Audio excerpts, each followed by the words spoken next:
할렐루야. 오늘 성령 강림 후 둘째 주일 아침을 맞아서 하나님을 사랑하는 마음으로 주님께 경배드리며 성령님과의 깊은 사귐을 위해서 이 예배의 자리에 함께한 우리 모든 하송의 믿음의 식구들에게 오늘도 주님의 놀라우신 은혜와 한없는 사랑이 함께하시기를 주님의 이름으로 축원합니다. 요즘은 이걸 아재 개그라고 하던데 좀 재미없어도 웃어주시면 고맙겠습니다. 예. 세상에서 가장 차가운 바다, 가장 추운 바다가 뭘까요? 썰렁해랍니다. 예. 그러면 세상에서 가장 뜨거운 바다, 세상에서 가장 따뜻한 바다는 뭘까요? 예, 맞습니다. 사랑해입니다. 예. 이 썰렁해와 사랑해의 해를 바다로 해서 해석한 거죠. 이 이야기를 들은 아내가 남편에게 가서 이 사랑의 소리를 듣고 싶어서 이렇게 이야기를 합니다. 저녁에 퇴근해서 뉴스 보고 있는 남편 옆에 가가지고 여보, 세상에서 가장 차가운 바다, 추운 바다는 썰렁해래. 그러면 세상에서 가장 따뜻하고 가장 뜨거운 바다는 뭘까? 하고 남편에게 물었습니다. 남편이 대답을 못하는지 안 하는 건지 머뭇거리고 그냥 TV만 보고 있으니까 아내가 애교를 섞어서 코맹맹이 소리로 이렇게 이야기합니다. 아이, 왜? 당신이 옛날에 나한테 많이 하던 말 있잖아 하면서 나한테 이럴 때 해주고 싶은 말 없어? 하고 그렇게 이야기했습니다. 그랬더니 그때 남편이 심드렁하게 이렇게 대답합니다. 아, 열받아. 사랑해가 아니고 열받아랍니다. 사랑해의 반대말이 뭘까요? 어쩌면 썰렁해가 될 수도 있겠고 안 사랑해, 못 사랑해가 될 수도 있겠지요.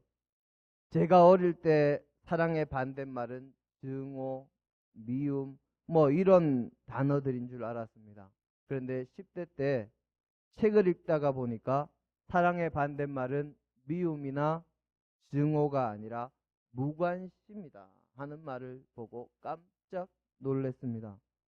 사랑은 다르게 표현하면 관심이 아주 많은 것입니다.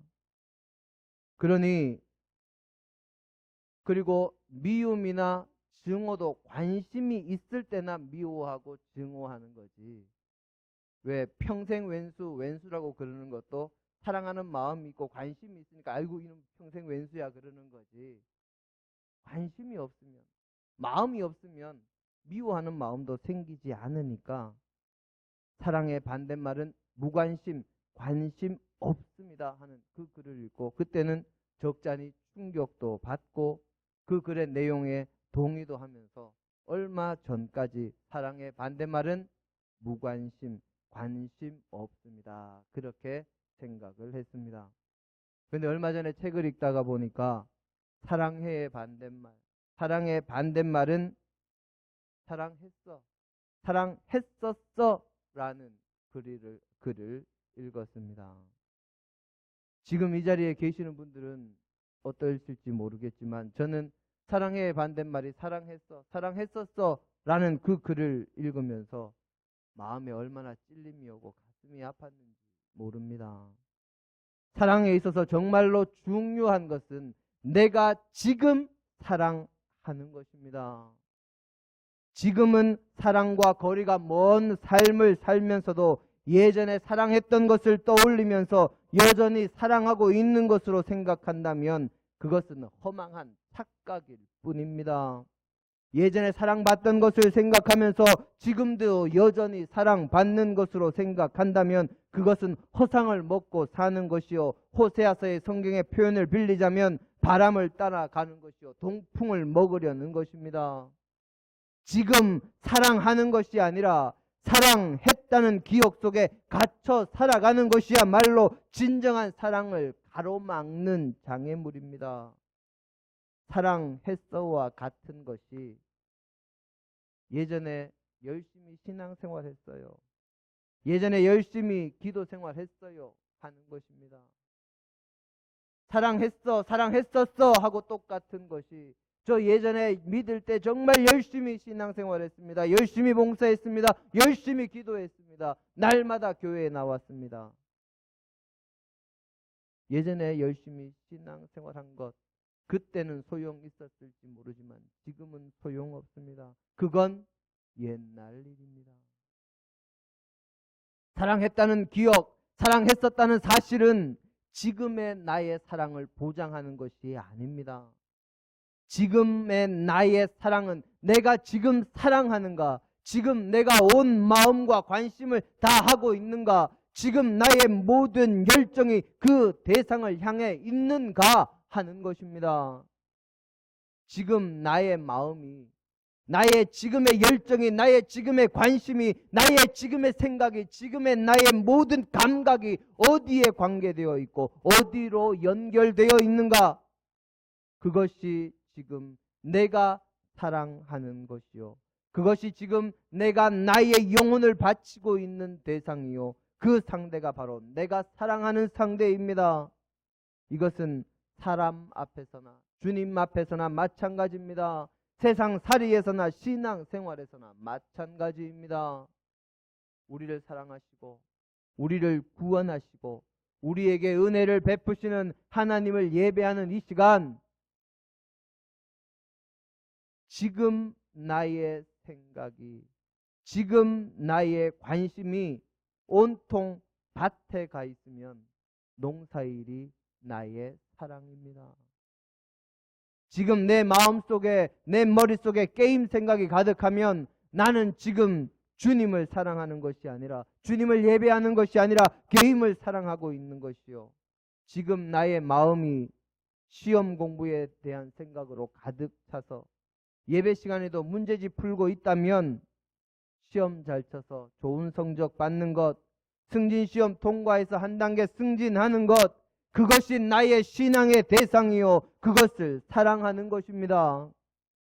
또 지금 주님 앞에 나와 있지만 세상의 물질과 관련한 생각으로 나의 마음이 가득하다면, 아유, 얼른 지금 이 지겨운 예배 마치고 나가서 친구들하고 놀아야지, 당구 쳐야지, 친구들하고 어떤 일을 해야지, 세상의 즐거움을 누려야지, 그렇게 생각하고 있으면 나는 주님을 사랑하는 것이 아니요, 주님을 예배하는 것이 아니요, 물질을 사랑하고 세상을 사랑하고 세상을 경배하고 있는 것이요, 그것이 내 사랑일 뿐만 아니라 그것이 나의 우상입니다. 오늘 우리의 본문은 우리에게 그것을 경계하게 해주는 말씀입니다. 이 말씀을 그저 하나님의 말씀 잘 듣고 열심히 신앙생활에서 하나님께서 기뻐하실 열매, 풍성한 열매를 맺자 하는 것으로만 보지 말고, 그렇게만 해석하지 말고 주일학교 때부터 지금까지 우리가 그렇게 생각해 왔으니 이제는 나이도 더 먹었고 신앙의 연조도 더 길어졌고 신앙도 성장했고 믿음도 깊어진 이제는 그 말씀을 보면서도 조금 더 깊이 생각해 보기를 원합니다. 주님께서 갈릴리 지역에서 하나님 나라의 말씀을 가르치시면서 복음 사역을 하실 때 많은 무리들이 주님 앞으로 모여듭니다. 주님께서 갈릴리 바닷가에서 말씀을 전하시는데 많은 이들이 모여들어 주님께서는 바다 위에 띄운 배 위에 올라가서 앉으셔서 말씀을 전하시고, 주님 앞에 나온 무리들은 육지에 앉아서 주님의 말씀을 들을 때 주님께서 오늘 우리의 본문 말씀, 씨 뿌리는 자의 비유를 들려주셨습니다. 씨 뿌리는 자가 들에 나가서 씨를 뿌리는데 일부는 길가에 떨어지고 일부는 흙이 얕은 돌짝밭에 떨어지고 일부는 가시떨기가 가득한 곳에 떨어지고 나머지는 좋은 땅에 떨어졌습니다. 길가에 떨어진 것은 새가 와서 먹었고 돌짝밭에 떨어진 것은 싹은 나오지만 뿌리를 깊이 내리지 못해서 뜨거운 뙤약볕에 말랐고, 가시떨기에 떨어진 것은 가시가 자라서 이 씨앗이 자라는 것을 막으니 이것이 더 자라지 못하고 이 좋은 땅에 떨어진 것은 잘 자라고 무성해지고 열매를 맺어서 30배, 60배, 100배를 맺었다. 그렇게 말씀하셨습니다. 주님께서 이 비유를 하신 것이 무엇 때문인지, 이 비유가 무슨 뜻인지 제대로 알아듣지 못한 제자들이 조용할 때 주님께 여쭙습니다. 주님께서 그 비유의 의미를 하나하나 일러 주십니다. 씨 뿌리는 자가 뿌리는 것은 하나님의 말씀이요, 씨앗이 길가에 떨어졌다는 것은 그 사람이 하나님 앞에 나와서 말씀을 귀로 듣기는 듣는데 사탄이 그 말씀을 듣는 즉시 그 마음에서 빼앗는 것을 의미하고, 돌밭과 가시떨기는 말씀을 듣기는 듣고 또 기쁨으로 말씀을 받아들이기도 하지만 환난이나 박해가 오면 넘어지는 이들과 세상의 염려와 재물의 유혹, 세상 것에 대한 다른 욕심들이 말씀이 자라고 결실하는 것을 막아서 말씀대로 살지 못하고 그 삶에서 열매를 맺지 못하게 하는 자요, 좋은 땅에 떨어졌다 하는 것은 말씀을 듣고 그 말씀을 받아들여서 열매를 맺는 이들이다. 주님께서 설명하셨습니다.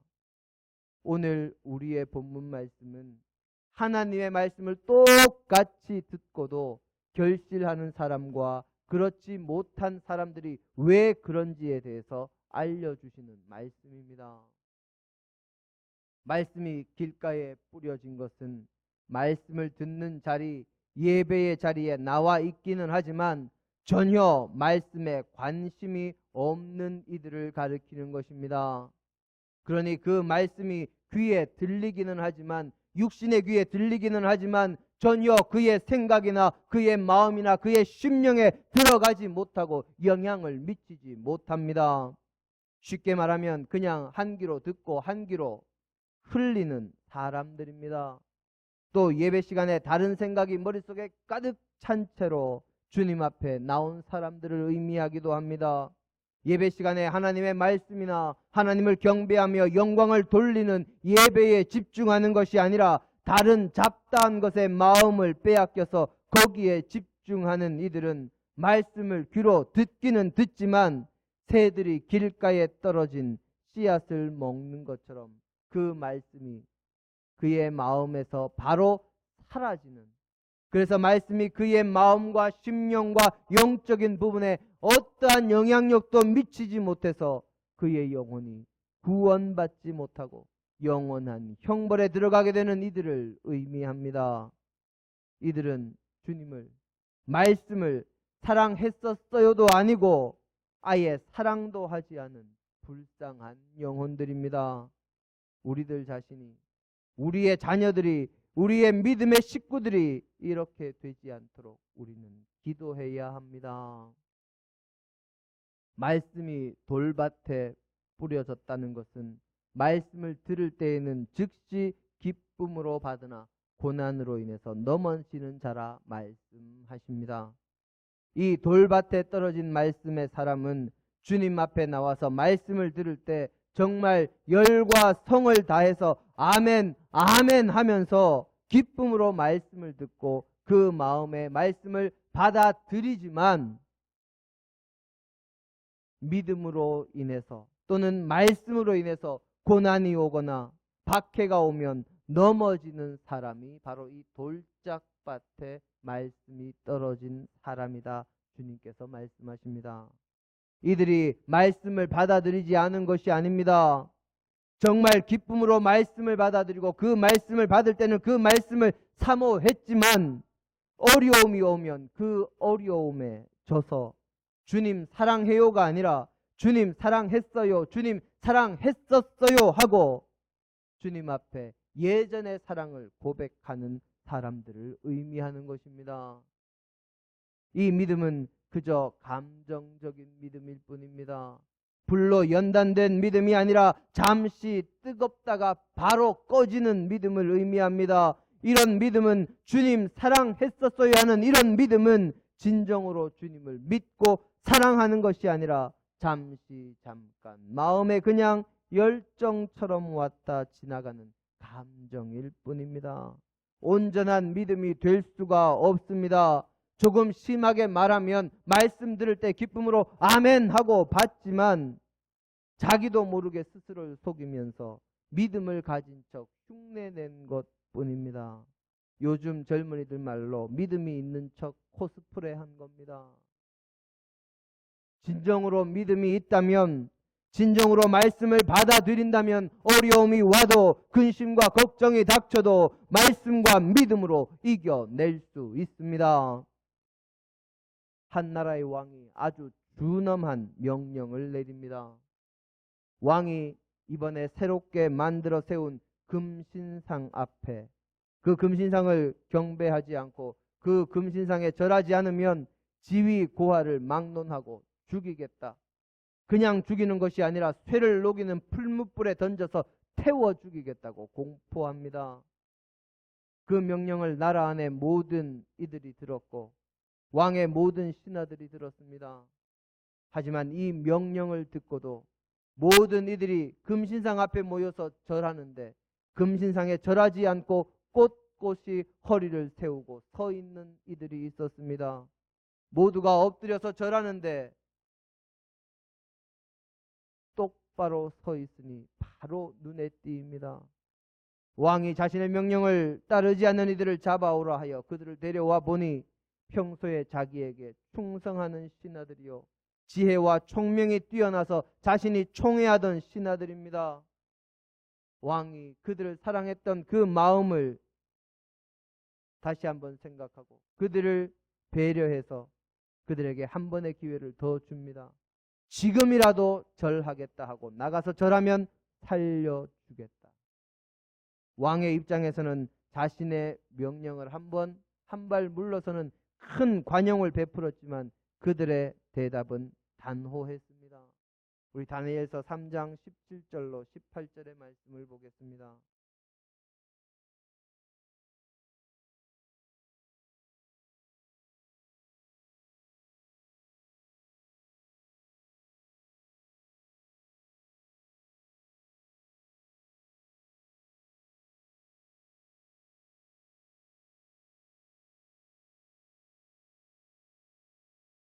함께 봅니다. 왕이여, 우리가 섬기는 하나님이 계시다면 우리를 맹렬히 타는 풀무불 가운데에서 능히 건져내시겠고 왕의 손에서도 건져내시리이다. 그렇게 하지 아니하실지라도 왕이여, 우리가 왕의 신들을 섬기지도 아니하고 왕이 세우신 금신상에게 절하지도 아니할 줄을 아옵소서. 아멘. 겉으로는 열정적이지 않을지 몰라도 그 마음속에 진정한 믿음이 있으니 죽음이 눈앞에 와도 흔들리지 않고 굴하지 않습니다. 진정 하나님을 사랑하고 믿고 의지하니 눈앞에 다가온 죽음도 두렵지 않습니다. 이 믿음의 결과, 이 고백의 결과가 어찌 되었습니까? 다니엘서 3장 27절은 이렇게 고백합니다.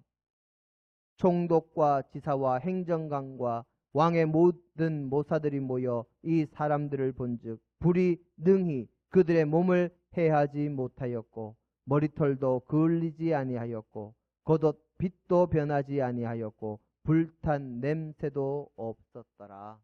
아멘. 그리 아니하실지라도 하는 하나님을 향한 그 사랑과 믿음의 결과는 쇠를 녹이는 뜨거운 풀무불 속에서도 머리털 하나 그을리지 아니하고 불탄 냄새도 없이 살아서 걸어 나오는 것으로 결말이 맺어졌습니다. 진정한 믿음, 진정한 하나님을 향한 사랑의 결과가 이것입니다. 1940년대 중반에 남아프리카 지역에서 점치는 것이 대유행했던 때가 있었습니다. 어느 해 여름 유명한 점쟁이가 점괘를 내놓았습니다.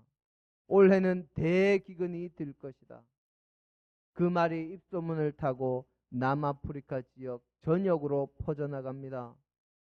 기근의 징후는 조금도 보이지 않았지만 워낙 유명한 점쟁이가 한 이야기요, 소문이 자자했던 탓에 사람들은 분명 기근이 올 것이다 그렇게 믿었고 급기야는 여름이 끝나기도 전에 2만 명이 넘는 농부들이 재난이 올 것을 생각하고 그것을 피해 짐을 챙겨서 도시로 떠나버렸습니다. 잘 자라던 곡식들은 돌봐주는 사람이 없으니 모두 메말랐고 결국 그해 농사를 망쳤습니다. 점쟁이의 예언대로 기근이 들게 된 것이지요. 그런데 그 해에 남아프리카 지역은 비도 충분히 내렸고 기후도 좋았고 태풍이나 홍수나 가뭄 같은 재해도 전혀 없었습니다. 다만 농부들이 이미 다 떠나버려서 밭을 가꿀 농부가 없었을 뿐입니다. 농부가 없어서 기근이 들었을 뿐이지만 떠나지 않고 일부 남아서 자신들의 자리에서 농사를 지었던 농부들은 풍년을 맞이했습니다. 그런데 워낙 많은 농부가 떠났으니 남아프리카 지역은 결국 기근이 든 겁니다. 이것이 1946년 남아프리카에서 실제로 일어났던 사건입니다. 이 사건에서 보듯이 실제 일어나거나 일어나는 일보다 그 일에 대한 걱정과 두려움이 진짜 고난이나 재난을 불러올 때가 많다는 것을 우리는 알아야 합니다. 다니엘의 세 친구처럼 역사의 주관자이신 하나님을 믿고 하나님을 섬기며 하나님을 사랑하는 일에 열심을 내면서 최선을 다하면 어떠한 고난도 이겨낼 수 있습니다. 하나님을 사랑하는 것은 고난을 극복하는 가장 좋은 동력이 됩니다. 고난이 왔다고 주님께서 나와 함께 하시지 않는 것이 아닙니다. 고난이 내가 주님을 사랑하고 말씀을 사모하며 주님의 뜻대로 살지 못하게 하는 것이 아닙니다. 오히려 고난이 주님을 더 사랑하고 주님의 말씀 가운데 주님과 동행하며 살아가는 계기가 되기도 합니다. 바벨론의 포로로 붙잡혀간 레위 집안의 청년이 한 사람이 있었습니다. 30살이 된 이 청년은 포로로 붙잡혀가지 않았다면 제사를 담당하는 멋진 제사장이 되었을 것입니다. 하지만 바벨론의 침공으로 인해서 성전은 무너졌고 그가 앉아있는 그 발 강가에는 절망과 한숨만 가득했습니다. 그 포로의 고난 가운데 하늘이 열리고 하나님께서 무수한 환상을 그에게 보이기 시작하십니다. 그렇게 그는 암울했던 포로기 가운데서도 하나님의 임재를 환상 중에 보고 하나님의 영광을 선포하는 선지자가 됐습니다.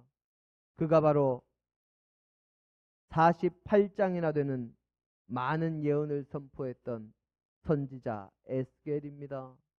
눈앞에 보이는 현실은 막막했지만 그는 하나님을 온전히 믿었기에 나라는 망했고 포로가 되었지만 하나님께서 하나님을 믿고 사랑하는 에스겔에게 희망을 보여주셔서 선지자의 사명을 감당하게 하신 것입니다. 진정 하나님을 믿으면 하나님을 사랑하면 어떤 고난도 문제가 되지 않고 어떤 염려도 우리의 믿음을 막을 수 없습니다. 가시떨기에 씨앗이 떨어졌다는 것은 말씀을 듣기는 하되 세상의 염려와 재물의 유혹과 기타 욕심이 들어와서 말씀을 막아서 결실하지 못하는 자라고 주님은 말씀하십니다. 참 많은 믿음의 사람들이 여기에서 무너집니다. 차라리 고난이나 박해에 무너지면 그 고난이나 사라지거나 그 고난의 아픔이 옅어지면 주님을 향한 사랑과 믿음의 열정이 회복될 가능성도 있고 다시 일어설 가망도 있지만 세상의 유혹에 세상의 재물과 세상의 즐거움과 세상의 권세와 같은 그런 유혹에 넘어지면 참으로 회복되기가 어렵습니다. 주님이 아니라 세상의 재물이나 권세나 기타 다른 것에 대한 욕심의 유혹에 넘어가서 그것을 사랑하면서도 그것이 잘못된 줄도 모르는 경우가 많기 때문입니다. 어떤 사람들이 그런 유혹에 넘어간 사람들인지 다른 사람들은 모를지 몰라도 세상의 유혹에 넘어간 사람들의 기도를 들어보면 그 사람이 세상의 유혹이 넘어간 사람인지 아닌지 바로 알 수가 있습니다. 그들의 기도의 제목, 그들의 기도의 내용이 전부 세상적인 것들로 가득 채워져 있기 때문입니다.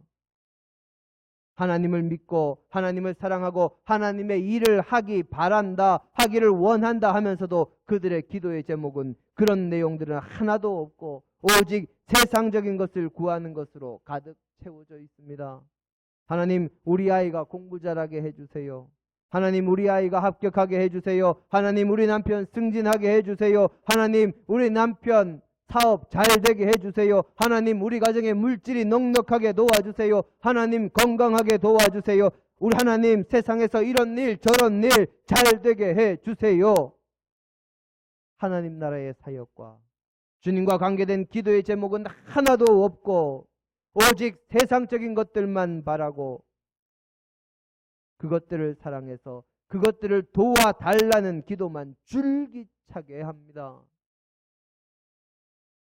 각자 기도의 제목을 한번 스스로 돌아보시기를 바랍니다. 내가 그런 기도를 하고 있다면 기도를 통해서 주님 사랑합니다, 주님 경배합니다, 주님을 믿습니다 하고 주님을 사랑하고 주님을 믿는 것을 고백하는 것이 아니라 주님 사랑했어요, 하지만 지금의 저는 세상에 이런 것들을 사랑해요 하고 고백하고 있는 것입니다. 주님은 말씀하십니다. 우리 잠언서 30장 8절로 9절의 말씀 한번 보실까요?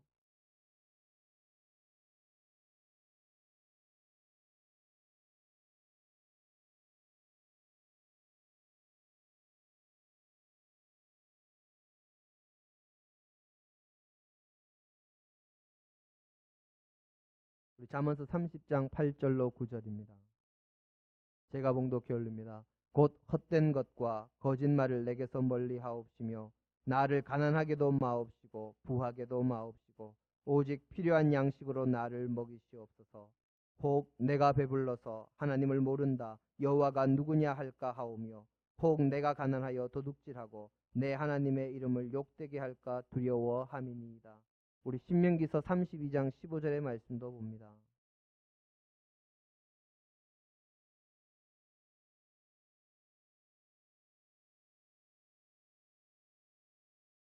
신명기서 32장 15절의 말씀입니다.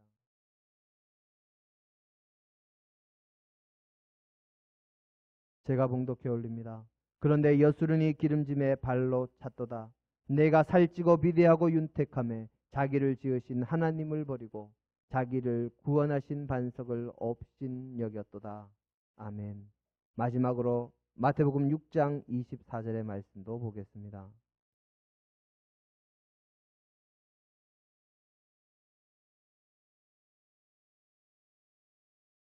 마태복음 6장 24절입니다.